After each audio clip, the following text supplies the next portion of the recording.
พวกคุณน่าจะรู้จักหนังสือคู่มือเกมใช่ไหมเอ่ยยิ่งถ้าคุณเกิดทันในช่วงปี 90 เผลอๆคุณคงเป็นหนึ่งในเจ้าของหนังสือเหล่านั้นโดยหนังสือคู่มือเกมจะมีหน้าที่ในการเฉลยเนื้อเรื่องของเกมบอกสิ่งต่างๆเพื่อช่วยเหลือผู้เล่นหรือบอกความลับต่างๆที่เกมนั้นๆซุกซ่อนไว้ซึ่งวันนี้ผมจะมาพูดถึงเกมหนึ่งที่ปัจจุบันหาได้ยากมากสิ่งที่พอจะยืนยันตัวเกมได้ก็มีแค่หนังสือคู่มือครับแต่ก่อนที่เราจะพูดถึงเกมนั้นผมขอถามคุณหน่อยว่ากายเนื้อไหนคือกายเนื้อที่แท้จริงของท่าน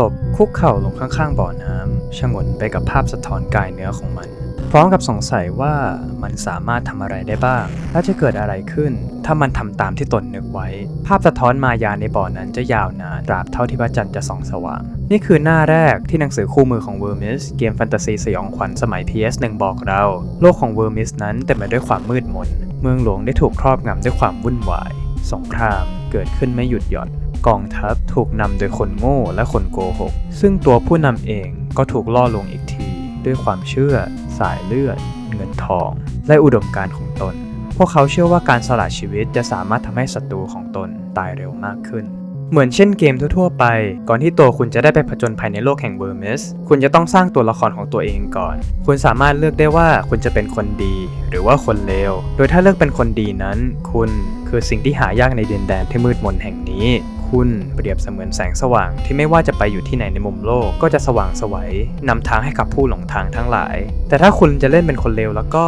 คุณคือความมืดนั้นเป็นอมตะหิวกระหายและไม่หยุดพักไม่มีใครหนีพวกคุณได้ถ้าผู้คนนั้นเกิดมาจากแสงยังไงสักวันพวกเราก็ต้องเน่าลงในความมืดอยู่ดีคุณก็แค่ทำให้มันเกิดเร็วขึ้นเท่านั้นเองหลังจากเลือกนิสัยของตัวละครคุณแล้วก็จะเป็นการเลือกคลาสตัวละครซึ่งเกมนี้ก็มีตัวเลือกให้หลากหลายถึง12คลาสเลยคุณสามารถเลือกได้เลยว่าจะเล่นเป็นมือหนามคลั่งเซียนมืดอดีตฮีโร่ผู้ยิ่งใหญ่หรือว่าพี่หนูแต่คุณต้องเข้าใจไว้ว่าคลาสแต่ละคลาสนั้นจะมีนิสัยกำกับในการเล่นซึ่งคุณจะดูได้จากแถบกูลและอีวิลตรงนี้อย่างเช่นคุณจะเล่นเป็นคลาสไอ้ชั่วไม่ได้ถ้าคุณตัดสินใจจะสร้างตัวละครเป็นสายคนดี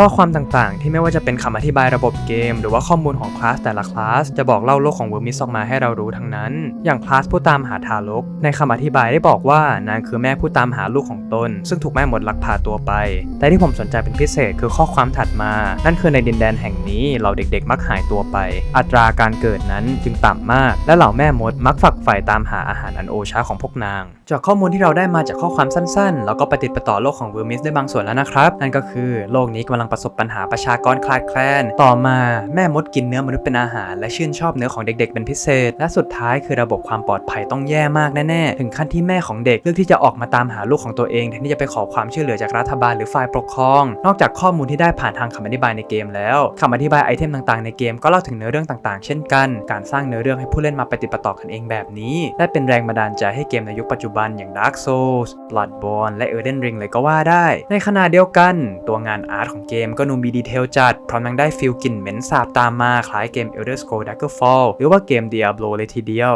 นอกจากคลาสผู้ตามหาทารกที่มีเนื้อเรื่องน่าสนใจก็มีอีกคลาสหนึ่งที่ผมอยากพูดถึงนั่นคือคลาสเล็บของเจ้าหญิงเล็บของเจ้าหญิงคืออัศวินที่ซื่อสัตย์ต่อเจ้าหญิงในอาณาจักรชนิดที่ว่าพวกเขาพร้อมจะทำตามรับสั่งของเจ้าหญิงโดยไม่มีแม้แต่คำถามหรือความแคลงใจไม่ว่าจะเป็นศัตรูของพระองค์สมบัติที่หาไม่ได้สงครามหรือว่าสันติสุขพวกเขาพร้อมที่จะไปคว้าสิ่งนั้นมาให้ตามความปรารถนาของเจ้าหญิงหรือตายจากความพยายามเพื่อให้ได้มันมาเมื่อดูในคำอธิบายเพิ่มเติมเจ้าหญิงทรงผูกมัดพระเกศาของตนไว้กับดาบของอัศวินทุกคนอัศวินเหล่านี้สามารถสัมผัสได้ถึงตัวตนและความรักของเจ้าหญิงในทุกสนามรบทุกคำบัญชาของเจ้าหญิงพวกเขาพร้อมที่จะทำตามโดยไม่มีข้อกังขาผมก็เข้าใจอัศวินเหล่านี้นะถ้าวันหนึ่งคุณมาคิมะมีจริงแล้วสั่งให้ผมเห่าห้องผมก็คงทำตามโดยไม่มีข้อกังขาเหมือนกันก่อนที่ผมจะอธิบายว่าผมพร้อมจะโดนคนมาคิมะหยิบยังไงไปมากกว่านี้เรากลับมาที่ข้อมูลเพิ่มเติมของเราดีกว่าเนาะรอบนี้เรื่องที่เรารู้เพิ่มเติมก็คือโลกของ Vermis ปกครองในรูปแบบ Principality หรือก็คือการปกครองโดยมีเจ้าหญิงเป็นผู้นำประเทศการปกครองในระบอบนี้เป็นการปกครองที่ไม่มีจริงในโลกของเรานะครับอย่างมากในโลกของเราก็มี Principality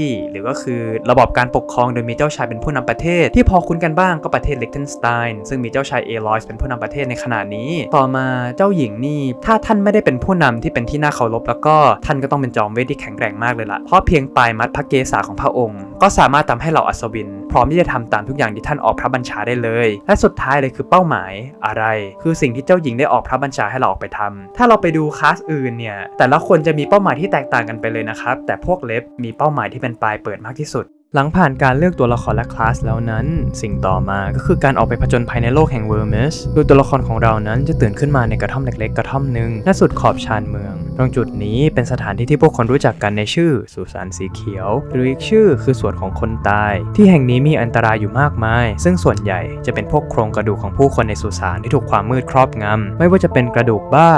กระดูกข้างกระดูกเสียสติหรือว่ากระดูกงู กระดูกงูโอ้คำอะไรเนี่ยเอาเป็นว่ามันไม่ใช่กระดูกงูเย็บเล่มหรือว่ารางเก็บสายไฟนะครับมันคนละอย่างกันนอกจากพวกเหล่ากระดูกทั้งหลายเราอาจพบเจอหัวแม่มดล่องลอยไปมาแต่ไม่ต้องห่วงนะครับเพราะในนี้ยังบอกวิธีการต่อกรกับแม่มดอยู่นั่นคือการตัดลิ้นซะหัวแม่มดจะไม่สามารถป้องกันตัวเองได้ถ้าลิ้นของพวกนางหายไปถ้าเราสามารถเอาชีวิตรอดออกมาจากฝูงศัตรูได้ไม่ว่าจะจากการต่อสู้หรือว่าจุกหนีมาเราจะพบเจอสิ่งของต่างๆกระจายอยู่รอบสุสานไม่ว่าจะเป็นดาบยาวที่ชื่อเสียงกระซิบแห่งความตายที่จะส่งเสียงประหลาดออกมาทุกครั้งที่ฟาดฟันศัตรูหรือว่าอัศวินผู้โดดเดี่ยวที่กำลังทำความเคารพหลุมศพหลุมหนึ่งอยู่เมื่อเราเข้าไปคุยกับอัศวินคนนี้เขาจะตกใจที่คนเป็นอย่างเรามาทำอะไรในที่แห่งนี้พร้อมทั้งให้เหตุผลว่าที่เจ้าตัวมาอยู่ที่นี่เพราะเขาต้องการนำความเคารพเพื่อนเก่าของเขาอยู่ถ้าคุณเลือกที่จะโจมตีเขาแล้วก็เขาจะไม่ตอบโต้กลับใดๆทั้งนั้นเพราะฉะนั้นแล้วก็ผู้เล่นสายมือทั้งหลายก็ดีใจได้เลยคุณจะได้ชุดเกราะและอาวุธฟรีมาครองถ้าหากคุณต้องการจะฆ่าเขานะตัวอัศวินผู้โดดเดี่ยวจริงๆแล้วเขามีคู่หูที่สนิทมากระดับที่ว่าเป็นครึ่งชีวิตของเขาเลยแต่การจากไปของคู่หูเขามันร้ายแรงระดับที่เขากลายเป็นเหมือนศพเดินได้อันนี้เป็นคำเปรียบเปรยนะครับไม่ใช่ว่าเขาเป็นหนึ่งในแก๊งกระดูกหรืออย่างไรแต่ว่าถ้าเราฆ่าอัศวินท่านนี้แล้วเรารูทของหมอนี่หมวกเกราะของเขามีชื่อว่าหมวกของนักรบไร้เมตตาผมมั่นใจว่าถ้าหมอนี่อยากจะป้องกันตัวเองขึ้นมาแล้วก็เราก็คงเป็นแค่สะเก็ดฝุ่นติดเท้าพี่เขานั่นแหละครับผ่านจากอัศวินผู้โดดเดี่ยวคุณจะเห็นบันไดลงไปในหลุมศพทางนี้แหละคือทางไปต่อในการผจญภัยของพวกเราที่เรากำลังจะไปถึงนั้นคือสุสานใต้ดินของยาจกสุสานที่มีไว้ฝังศพคนยากจนคนไร้บ้านหรือว่าอาชญากรที่ถูกรังเกียจในที่แห่งนี้บรรยากาศแทบจะคนละอย่างกับสุสานสีเขียวเลยมันมืดและเต็มไปด้วยกลิ่นแห่งความตายแผนที่ภายในสุสานก็เหมือนกับเขาวงกตและตรงใจกลางของเขาวงกตนั้นมีรูปปั้นคล้ายเทพธิดาไร้หน้าอยู่ซึ่งตรงรูปปั้นมีคำสลักเอาไว้หากคุณอ่านก็จะเจอประโยคเหล่านี้แม่ผู้อ่อนโยนจะนำทางเราผ่านความมืดริมฝีปากของท่านพูดคำหวานสนอหูส่วนสายตาของท่านสะท้อนตัวเราสำหรับใครที่เป็นเกมเมอร์น่าจะพอกันอยู่นะครับแบบว่ามันต้องมีพัซเซิลอะไรซ่อนอยู่แน่ๆถูกต้องแล้วครับกุญแจของพัซเซิลนี้คือการตามหาบางอย่างมาใส่ที่หน้าของรูปปั้นพระแม่นี่แหละครับโดยสิ่งนั้นคือหัวกะโหลกหินจากโกฏในห้องแปดเหลี่ยมณสุดทางเดินตรงหน้าห้องจะมีกระดูกข้างหลายตัวป้องกันอยู่เมื่อเอากะโหลกหินไปวางที่หน้าของรูปปั้นพระแม่ทางที่ไปสู่สมบัติจะเปิดออกซึ่งสมบัติที่ว่าคือค้อนทลายกระดูกหรือ Bone Crusher ค้อนประหลาดที่มีรูปร่างเหมือนกระดูกมาต่อติดกันตำนานเล่าว่ามีนักรบคนหนึ่งเขาถืออาวุธที่ทำมาจากกระดูกและได้ขายวิญญาณรวมกายเนื้อของตนเข้ากับอาวุธชิ้นนี้ซึ่ง Bone Crusher มีแค่2ชิ้นในโลกเท่านั้นตัวค้อนจะถูกวางเอาไว้ในโลงศพที่ถูกเปิดไว้แต่จงระวังให้ดีเพราะเมื่อคุณหยิบค้อนนี้ขึ้นมาแล้วนั้นทุกย่างก้าวหลังจากนี้จะมีบางอย่างติดตามคุณพวกมันจะเคลื่อนตัวอย่างเชื่องช้าและเงียบงันถ้าคุณหันหลังกลับไปมองแล้วเจอรูปปั้นหินที่คุณมั่นใจว่าไม่ได้อยู่ตรงนั้นมาก่อนแล้วก็วิ่งการหลบหนีและซ่อนตัวของคุณได้พาคุณมาอยู่ที่ห้องหนึ่งในห้องนี้มีอัศวินคนหนึ่งที่กำลังนั่งกอดเข่าตนเองด้วยความหวาดกลัวพลางพูดซ้ำๆว่าออกไปฉันช่วยอะไรแกไม่ได้ออกไปทีฉันไม่อยากดูสภาพเน่าเฟะพวกนี้แล้วการที่คุณไปชวนเขาคุยก็ไม่ช่วยให้เขาหลุดจากภวังค์นี้ได้ถ้าคุณตัดสินใจฆ่าเขาแล้วก็เขาจะดรอปชุดเกราะกบน่ารักให้พร้อมทั้งแหวนวงหนึ่งแหวนวงนี้ชื่อว่าแหวนพันตามีความสามารถในการทำให้ผู้ใช้มองเห็นผู้ที่จากไปแล้วได้แต่ในขณะเดียวกันคนเหล่านั้นก็จะเห็นคุณเช่นกันแต่ถ้าคุณไม่ฆ่าเขาแล้วเลือกที่จะปล่อยเขาไปเฉยๆแล้วก็ในเวลาไม่กี่ชั่วโมงต่อมาอัศวินกบก็จะตายอยู่ดีไม่รู้ว่าเป็นเพราะความกลัวหรือเพราะบางสิ่งบางอย่างพาเขาไปอยู่ด้วยกันแน่แต่ข้อดีอย่างหนึ่งของการเจออัศวินกบคือเขาเนี่ยอยู่ใกล้กับปากทางออกสุสานซึ่งตรงทางออกมีแสงสว่างจากภายนอกส่องเข้ามาไม่รู้ว่าเป็นเพราะคุณติดอยู่ในสุสานนี้มานานแล้วหรือเพราะความโหยหาอิสรภาพของคุณมันได้ทำให้คุณรีบวิ่งเข้าหาปากทางออกนั้นแต่ก่อนที่คุณจะไปถึงจุดหมายโครงกระดูกยักษ์ที่ส่งกลิ่นเหม็น ราวกับความตายได้เข้ามาขวางทางคุณไว้มันได้พยายามลอกเลียนแบบท่าต่อสู้ของนักรบที่มันเคยเป็นโดยที่ไม่ได้รับรู้เลยว่าร่างกายที่เปลี่ยนไปนี้ไม่เหมือนเดิมอีกแล้วปีศาจตัวนี้คือปราการสุดท้ายระหว่างสุสานและทางออกการต่อสู้นี้จึงไม่ใช่แค่คำว่า need ที่หมายถึงความจำเป็นที่จะต้องสู้แต่มันคือคำว่า must ซึ่งเป็นสิ่งที่ต้องสู้เพื่อการมีชีวิตรอดการต่อสู้กับเจ้าหนี้นั้นมีทริคอยู่คือคุณต้องสู้ไปกลั้นหายใจไปหรือใช้ลมจากภายนอกให้เป็นประโยชน์แล้วเปลี่ยนทิศทางของตัวละครไม่ให้รับกลิ่นนี้โดยการฆ่าเจ้าโครงกระดูกจะทำให้คุณปลดล็อกแมปต่อไปเพราะทางออกของสุสานจะพาคุณเข้าสู่บึงน้ำใสในพื้นที่ที่หมอกหนาปกคลุมโดยรอบและดูสงบซะจนน่ากลัวและนี่คือเนื้อเรื่ององค์แรกของเกม Vermis หลังจากนี้เราจะต้องเผชิญหน้ากับความยากลำบากต่างๆไม่ว่าจะเป็นการเดินเลียดทะเลสาบสีเงินที่จะค่อยๆทำให้คุณอ่อนแรงและค่อยๆง่วงเหงาเหมือนกับถูกต้องมนต์สะกดหรือการฝ่าป่าฟรุตวูดที่จะคอยส่งเสียงอันน่าหดหู่ตลอดการเดินทางในป่าแถมที่แห่งนี้ยังเป็นแหล่งชุกชุมของเหล่าแม่มดด้วยหรือว่าคุณจะนอนสบายๆในกระท่อมกลางป่าที่ไม่มีเรื่องเลวร้ายอะไรทั้งนั้นจริงๆนะครับหลายคนอาจจะสงสัยว่าถ้าเกมนี้มันไม่ถูกขายอีกแล้วเหลือแค่ไกด์บุ๊กงั้นผมรู้เยอะขนาดนี้ได้ยังไงล่ะผมก็ต้องบอกว่าผมโชคดีที่ได้เจอไฟล์เกมจริงในอินเทอร์เน็ตครับลิงก์จะอยู่ที่ถ้าใครไม่รู้ว่า Daggerfall คืออะไรก็เกมของตระกูล Elder Scrolls นะครับหรือ Skyrim นั่นแหละที่หลายๆคนเล่นแต่ว่าเป็นภาค2และสุดท้ายเลยก็คือนอกจากข้อมูลที่ได้ผ่านทางของอธิบายการสร้างเนื้อเรื่องให้มาผมพร้อมจะโดนคุณมาคิมะเหยียบยังไงไปมากกว่านี้อย่างที่ท่านออกเจ้าหญิงได้ออกมันแน่นอนอยู่แล้วล่ะที่คุณจะหา Vermis มาเล่นไม่ได้เพราะเกมนี้คือ Unfiction หรือสื่อที่สร้างขึ้นเพื่อพยายามทำให้คุณอินกับสิ่งที่ไม่มีอยู่จริงหรือถ้าจะให้พูดง่ายๆก็คือตัวผู้แต่งพยายามแก๊สไลท์ให้คุณมาเสพงานของเขานั่นแหละครับตัวอย่างของสื่อประเภทนี้คือเกม Pestcopเกมที่มีวิญญาณเด็กๆสิงสู่อยู่หรือสื่อความรู้สั้นที่ทำโดยบริษัท Gemini Home Entertainment ที่มีแต่เรื่องน่ารักเหมาะสำหรับคนทุกเพศทุกวัยยิ่งมาดูกันเยอะๆยิ่งดีทำมาสิทุกๆคนเพื่อนพ่อแม่ทำมาดูด้วยกันแล้ว Unfiction เป็นสื่อที่ยุคนี้ได้เริ่มเห็นมากขึ้นนอกจากงานที่ผมได้พูดถึงตะกี้ก็ยังมีงานอย่าง Analog Horror หรือบทความ Creepy Pasta ต่างๆให้ได้ดูได้ฟังกันด้วยความที่สังคมโลกของเรามันเดินทางไปเร็วเหลือเกินความโหยหาถึงชีวิตวัยเด็กไม่ว่าจะเป็นเกมที่เคยเล่นสมัยเด็กๆการ์ตูนที่เคยได้ดูแต่จำชื่อไม่ได้หรือว่าความทรงจำที่จนถึงตอนนี้คุณก็แยกไม่ออกว่ามันคือความฝันหรือว่าความจริงสิ่งเหล่านี้ได้กลายเป็นสิ่งที่เหล่าศิลปินต้องการที่จะสร้างมันขึ้นมาอีกครั้งเพื่อที่จะได้รำลึกถึงชีวิตของตนหรืออย่างน้อยก็ได้ทำให้ผู้ที่มีโอกาสได้มองดูงานของพวกเขารู้สึกเช่นเดียวกันในผมก็พูดถึงงานประเภท Unfiction แล้วผมขอเล่าถึงความรู้สึกของผมที่มีต่อสื่อประเภทนี้หน่อยละกันเพราะสำหรับผมแล้วงานประเภทนี้เป็นอะไรที่สำคัญมากสำหรับผมอาจเป็นเพราะว่าตัวผมเองที่ตอนนี้ก็ยังโหยหาชีวิตในช่วงวัยเด็กอยู่บ้างเหมือนกันงาน Unfiction งานแรกที่ผมได้ดูหรืออ่านก็มาจาก Creepy Pasta นี่แหละโดยเรื่องที่ผมจำได้แม่นคือเรื่อง Candle Cove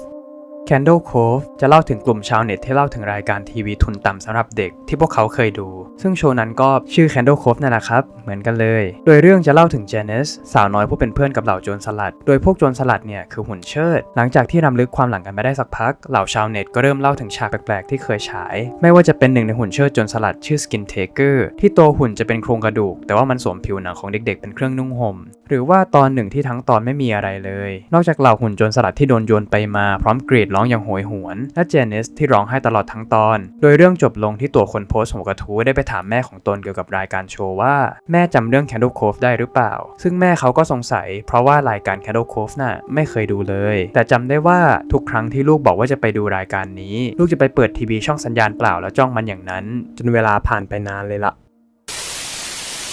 สำหรับผมแล้ว Candle Cove ได้กระตุ้นบางอย่างในใจผมหลักๆก็คือความสงสัยส่วนอีกอย่างก็คือความคุ้นเคยต้องบอกคอนเท็กซ์ก่อนบ้านผมค่อนข้างที่จะสตริกมากๆเลยในหลายๆเรื่องนะหลักๆเลยตอนเด็กๆก็คือเรื่องเกมกับของเล่นนี่แหละสมัยก่อนบ้านผมค่อนข้างที่จะแบนเกมมากๆเลยกว่าผมจะได้เล่นเครื่องเล่นแบบจริงจังก็ตอนที่ผมโตขึ้นมาระดับหนึ่งแล้วล่ะครับตอนเด็กๆก็จะเก็บเงินแล้วก็แอบซื้อเครื่องเล่นอย่าง PSP แล้วก็ 3DS จะซื้อเครื่องเล่นใหญ่ๆอย่าง PS2 ก็ไม่ได้เดี๋ยวแม่เห็นเพราะฉะนั้นตอนเด็กๆผมก็เลยเอนเตอร์เทนตัวเองด้วยการดูการ์ตูนนี่แหละพอดูทั้งวันมันก็มีหลายๆเรื่องที่แบบดูไปแต่ว่าไม่ได้ชอบมากแต่ก็แก้เบื่อไปนะครับ ซึ่ง Candle Cove เหมือนเรื่องประเภทนั้นสำหรับผม รายการเด็กที่มีการนำหุ่นเชิดมาใช้เป็นตัวแสดงหลักฉากที่ทำมาจากกระดาษแข็งที่ทาด้วยสีน้ำมันเรื่องราวเชิญสอนเด็กๆให้รู้เรื่องต่างๆรอบตัวซึ่งทางบ้านเราก็มีรายการนี้เยอะพอสมควรที่ดังๆก็เจ้าขุนทอง Blue's Clues หรือเกมปริศนาของหมา Blue และ Lazy Town ความทรงจำเกี่ยวกับรายการเหล่านี้พอเอามายำรวมกันก็รู้สึกว่าความทรงจำมันเบลอๆจำไม่ได้ว่านอกจากนี้ยังมีรายการอะไรที่เคยดูอีกบ้างความเป็นไปได้ที่ Candle Cove นั้นจะเป็นหนึ่งในเรื่องที่ผมเคยดูก็เป็นไปได้สูงจริงตอนที่ผมได้ตามอ่านเรื่องนี้ตอนแรกโอ้โหผมยังไม่รู้ด้วยซ้ำว่ามันเป็นเรื่องแต่งตอนนั้นก็เลยแบบว่าอินเลยล่ะอินมากช่วงต่อมาที่ทำให้ผมโดนลากเข้าหลุมอันฟิกชันอีกก็คือเหล่าซีรีส์ Analog Horror โดยเรื่องที่ดึงความสนใจจากผมมากที่สุดก็คือซีรีส์ Mandala Catalog ของ Alex Kester ซึ่งเรื่องนี้จะเล่าถึงโลกที่มีสิ่งมีชีวิตประหลาดมาลุกลานอยู่สิ่งมีชีวิตประเภทนี้จะถูกเรียกว่า Alternate โดยพวกมันจะปลอมตัวเป็นผู้คนพร้อมทั้งแสดงกิริยาประหลาดอะไรอย่างที่แค่พวกเรามาเห็นก็สามารถเสียสติและพร้อมที่จะทำลายทั้งตัวเองและผู้อื่นได้ไปแล้ว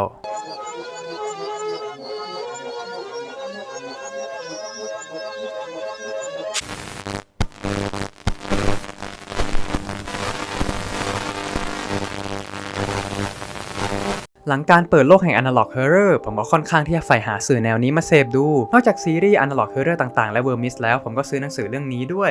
นี่ครับ House of Leaf สำหรับเรื่องนี้ผมขออุบอิบไว้ก่อนนะเพราะว่าผมยังอ่านไม่จบแต่ว่าโดยส่วนตัวแล้วเนี่ยผมมองว่าเรื่องเนี้ยน่าสนใจมากๆเลยพวกคุณต้องชอบแน่ๆVermis หรือ Vermis Lost Dungeon and Forbidden Words เป็นผลงานของ Plastibu ศิลปินที่ชอบวาดงานในรูปแบบ Concept Art และเกมดีไซน์ซึ่งเมื่อคุณได้ดูผลงานของเขาผ่านทางโซเชียลมีเดียคุณจะได้เห็นว่าเขาชอบทำภาพแนว Vintage Digital พร้อมทั้งนำเอลิเมนต์จากความจริงมาใช้ในงานของตนแถมเจ้าตัวเองก็ชอบหาเพลง Soundtrack มาใส่ไว้ในงานของตน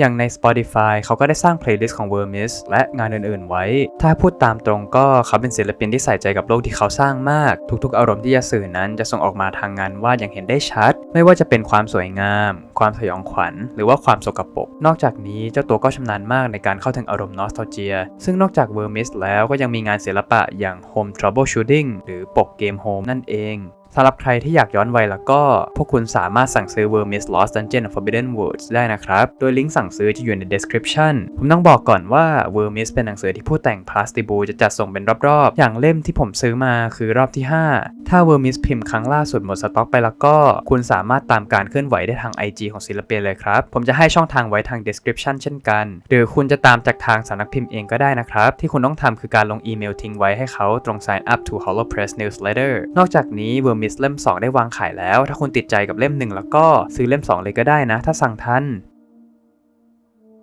ความทรงจำวัยเด็กและความโหยหาถึงอดีตมันเป็นสิ่งหนึ่งที่ผมนึกถึงบ่อยๆมันอาจจะเป็นอารมณ์ส่วนหนึ่งของตัวเองที่อาจจะยังไม่พร้อมที่จะยอมรับถึงการผ่านไปของเวลาบางก็อาจเป็นความโหยหาถึงอดีตที่ไม่ซับซ้อนในวัยเด็กในช่วงที่โลกเต็มไปด้วยความน่าค้นหาและปริศนามากมายแต่จริงๆแล้วโลกอาจไม่ได้เปลี่ยนไปหรอกผมเองนี่แหละที่เปลี่ยนไปเองการได้เห็นอะไรมากขึ้นมีความรับผิดชอบมากขึ้นมุมมองเปลี่ยนไปจากแต่ก่อนความโหยหาถึงความเรียบง่ายในวัยเด็กลึกๆแล้วอาจเป็นความกลัวความรับผิดชอบต่างๆที่เข้ามากลัวความล้มเหลวของตัวเองที่อาจเกิดขึ้นเมื่อไหร่ก็ได้กลัวเวลาที่ค่อยๆผ่านไปอย่างไม่รีรอแต่สิ่งเหล่านี้คือธรรมชาติของมนุษย์เราก็ต้องเข้าใจและเรียนรู้ไปกับมันเรากลัวมันได้แต่ในขณะเดียวกันเราก็ยังมีชีวิตอยู่นี่ยังไม่ใช่ตอนจบวัยเด็กเป็นรากฐานให้ตัวผมพัฒนาเป็นผู้ใหญ่ในปัจจุบันและผมก็หวังว่าผู้ใหญ่คนนี้จะพัฒนาขึ้นไปอีกพัฒนามากพอที่เมื่อถึงตอนจบของชีวิตผมจะกล้าพูดได้เต็มปากว่าชีวิตนี้ก็ไม่เลวเลยก่อนจากกันผมขอขอบคุณทุกๆคนมากๆนะครับที่มาดูแล้วก็ติดตามช่องของพวกเราอย่างตอนนี้ช่องเล็กๆช่องนี้ก็เดินทางไปได้ไกลเกิน 2,500 subscriber แล้วพวกผมดีใจมากเลยล่ะแล้วก็ไม่อยากเชื่อด้วยซ้ำว่าจะสามารถทำให้ช่องเนี่ยเกิน 1,000 คนได้ หวังว่าทุกคนจะชอบวิดีโอนี้แล้วก็วิดีโอต่อๆไปของพวกเราด้วยใครชอบก็ฝากกดไลค์กดแชร์กดแจ้งเตือนคอมเมนต์ให้กำลังใจติชมกันได้นะครับถ้าใครยังไม่ได้ติดตามขอฝากกดติดตามให้ด้วยนะครับแล้วเจอกันใหม่คลิปหน้าสวัสดีครับ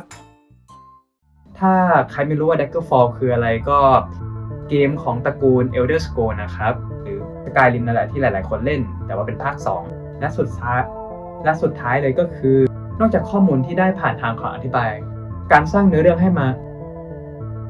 ผมพร้อมจะโดนคุณมาคิมะเหยียบยังไงไปมากกว่านี้อย่างที่ท่านออก เจ้าหญิงได้ออกก็มีงานอย่างคิปปี้พาสต้าให้เราแม่เสพกันก่อนจากกัน เธอเตรียมหัวใจมาก่อนช่องเล็กๆ ช่องนี้ก็เดินทางไปได้เกิน 2,500 subscriber แล้วพวกผมดีใจมากเลยล่ะ ไม่อยากเชื่อได้วยซ้ำ